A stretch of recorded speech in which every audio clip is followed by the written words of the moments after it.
Hello everyone, welcome back to my channel SM Tutorial Home. মৰমৰ ছাত্ৰ ছাত্ৰীসকল, মই আজি তোমালোকক ক্লাছ 8, 9, 10 আনকি হাই সেকেন্ডাৰী লেভেল পৰ্যন্ত HS সেকেন্ড ইয়াৰ পৰ্যন্ত এছামিছৰ এখন মোষ্ট ইম্পৰ্টেণ্ট এছে অসমীয়া ৰচনা আমি কেনেদৰে লিখিব লাগে, কি পইণ্টত লিখিব লাগে মই এখন দি দিছোঁ। এছেখন হৈছে দৈনন্দিন জীৱনত বিজ্ঞানৰ প্ৰভাৱ। এই এছেখন তোমালোকৰ বহুতা নামেৰে নামাকৰণ কৰিব পাৰে। প্ৰথমতে চোৱা, দৈনন্দিন জীৱনত বিজ্ঞানৰ প্ৰভাৱ, বা এই এছেখন আৰু এটা নাম দিব পাৰে মানৱ সমাজলৈ বিজ্ঞানৰ প্ৰভাৱ, বা আধুনিক সমাজ আৰু বিজ্ঞান, বা মানৱ সভ্যতাৰ বিকাশত বিজ্ঞানৰ অৱদান, বা বিজ্ঞানৰ উপকাৰিতা আৰু অপকাৰিতা, বা বিজ্ঞান আৰু মানৱ সভ্যতা। আমি সকলোৱে জানো এছে লিখিবলৈ হ'লে এছেখনৰ তলত আমাক কিছুমান পইণ্ট দিয়া থাকিব, যেনেকৈ আৰম্ভণি থাকিব, বিজ্ঞানৰ অৱদান বা মানৱ সভ্যতাৰ বিকাশত বিজ্ঞানৰ ভূমিকা। এই দুটা পইণ্ট একেই হয়, যিকোনো এটা দিব। তো মই পইণ্ট ৱাইজত ধুনীয়াকৈ এছেখন দি দিছোঁ, মাতি দি দিছোঁ, তোমালোকে লিখি ল'বা, ঠিক আছে। আৰম্ভণি, বৰ্তমান যুগটোক বিজ্ঞানৰ যুগ বুলি অভিহিত কৰা হয়। বিজ্ঞানে বৰ্তমান মানৱ জীৱন তথা সভ্যতাৰ সকলো স্তৰতে এনেধৰণেৰে প্ৰভাৱ বিস্তাৰ কৰিছে যে বিশ্বৰ কোনো মানুহেই, কোনো দেশেই, কোনো জাতিয়েই ইয়াক এটা মুহূৰ্তও এৰাই চলিব নোৱাৰে। গতিকে মানৱ সমাজ তথা মানৱ সভ্যতালৈ বিজ্ঞানৰ অৱদান অপৰিসীম আৰু অতি আশ্চৰ্যজনক। বিজ্ঞানৰ অৱদান বা এই পইণ্টটো তোমালোকক মানৱ সভ্যতাৰ বিকাশত বিজ্ঞানৰ ভূমিকা বুলিও দিব পাৰে। তো যিটো থাকিব কুৱেশ্যন কাকতত সেই হিচাপে তোমালোকে লিখি ল'বা। মানৱ সভ্যতাৰ বিকাশত বিজ্ঞানৰ ভূমিকা অতি মহত্বপূৰ্ণ। বিজ্ঞানৰ বলতেই আদিম যুগৰ গুহাবাসী মানৱ সমাজ আজিৰ মহাকাশ যুগত প্ৰৱেশ কৰিবলৈ সক্ষম হৈছে। জুই আৰু কৃষিৰ আৱিষ্কাৰৰ পৰা আৰম্ভ কৰি বৰ্তমানৰ কম্পিউটাৰ, ইণ্টাৰনেটলৈকে সকলোবোৰ বিজ্ঞানৰে অৱদান। বিজ্ঞান অবিহনে আজিৰ মানৱ সমাজ যেন পংগু।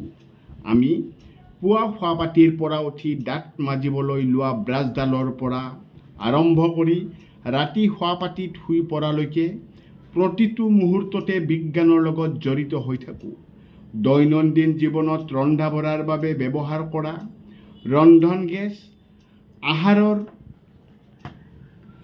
আহাৰৰ বাবে ব্যৱহাৰ কৰা বিভিন্ন বাচন বৰ্তন, বিজুলী শক্তি, এয়াৰ কুলাৰ, যোগাযোগৰ আহিলা, টেলিফোন, পৃথিৱীৰ বিভিন্ন খবৰৰ মাধ্যম, টেলিভিছন, ইণ্টাৰনেট, যাতায়াতৰ সুবিধাৰ বাবে মটৰ গাড়ী, ৰেলগাড়ী, জাহাজ, বিমান আদি সকলোবোৰেই বিজ্ঞানৰ অৱদান।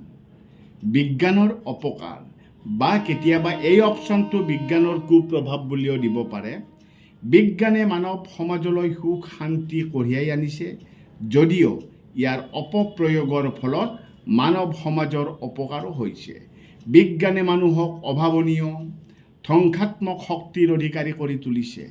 দ্বিতীয় বিশ্বযুদ্ধত জাপানৰ হিৰোশ্বিমা নাগাচাকিত পৰমাণু বোমাৰ ব্যৱহাৰৰ ফলত লক্ষ লক্ষ মানুহৰ মৃত্যু মানৱ সভ্যতাৰ এক মচিব নোৱাৰা কলংক হৈ ৰ'ব। বিজ্ঞানৰ কিছুমান অৱদানে মানুহক এলেহুৱা আৰু আৰামপ্ৰিয় কৰি তুলিছে। বিজ্ঞানৰ উপকাৰিতা বা বিজ্ঞানৰ সুপ্ৰভাৱ বুলিও দিব পাৰে এই পইণ্টটো। তো গতিকে বিজ্ঞানৰ দ্ৰুত উন্নতিয়ে মানুহৰ জ্ঞান আৰু সভ্যতাক পূৰ্ণতা দান কৰিছে। মানুহৰ শাৰীৰিক কষ্ট লাঘৱ হৈছে। সময়ৰ ৰাহি হোৱাৰ বাবে মানুহে জীৱনত বহু কাম কৰিব পৰা হৈছে। চিকিৎসাৰ প্ৰভূত উন্নতিৰ বাবে মানুহৰ অকাল মৃত্যু কমিছে।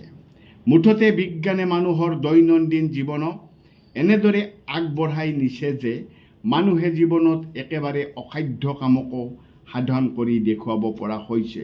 শেষত আমি লিখিব লাগিব সামৰণিত চোৱা, বিজ্ঞানৰ অমৃত আৰু গৰল এই দুয়োটা বস্তুৱেই আছে। আমি গৰল পৰিহাৰ কৰি অমৃত লাভৰ বাবেহে চেষ্টা কৰিব লাগে। বিজ্ঞানক জীৱনমুখী আৰু জীৱনক বিজ্ঞানমুখী কৰিব পাৰিলেহে বিজ্ঞানৰ অৱদানসমূহ মানৱ জাতিৰ বাবে আশীৰ্বাদ স্বৰূপ হ'ব। তোমালোকে ভালদৰে লিখি ল'বা। আশা কৰোঁ তোমালোকে প্ৰত্যেকেই ৰচনাখন ভালদৰে লিখি ল'বা। আজিলৈ ইমানতে সামৰণি মাৰিলোঁ। শেষত লাইক, কমেণ্ট, শ্বেয়াৰ কৰিবলৈ পাহৰি নাযাবা। ধন্যবাদ।